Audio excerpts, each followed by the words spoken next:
প্রয়াগ সঙ্গীত সমিতির পরিচালনায় অনুষ্ঠিত সঙ্গীত প্রতিযোগিতায় জয় জয়কার রায়গঞ্জের সঙ্গীত সদনের। রায়গঞ্জের সঙ্গীত সদনের ছাত্রী পায়েল গোপ ওই অনুষ্ঠানে শাস্ত্রীয় সঙ্গীত পরিবেশন করে জাতীয় স্তরে প্রথম স্থান অধিকার করেছেন। 10 এবং 11ই মার্চ প্রয়াগরাজে একটি কনভোকেশনের আয়োজন করা হয়েছিল। সেখানে শাস্ত্রীয় সঙ্গীত পরিবেশন করে বিচারক এবং দর্শকদের মুগ্ধ করেন তিনি।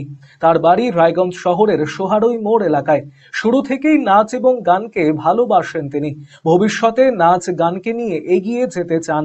তিনি জানিয়েছেন, প্রয়াগরাজের ওই কনভোকেশনে উপহার স্বরূপ তাকে 2টি স্বর্ণ পদক এবং একটি রৌপ্য পদক প্রদান করা হয়েছে।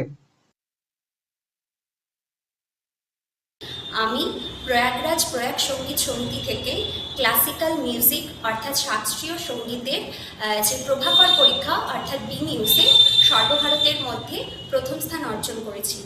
আর সেই সূত্রেই প্রয়াগরাজে প্রয়াগ সঙ্গীত সমিতিতে গত 10ই মার্চ এবং 11ই মার্চে একটি কনভোকেশনের আয়োজন করা হয়েছিল। সেই কনভোকেশনে আমাকে ক্লাসিক্যাল মিউজিকের ওপর ভিত্তি করেই আমাকে 2টো গোল্ড মেডেল এবং একটি রূপোর মেডেল আমাকে দেওয়া হয়েছে। পরবর্তীতে এই গান নিয়ে আর কি ইচ্ছা রয়েছে?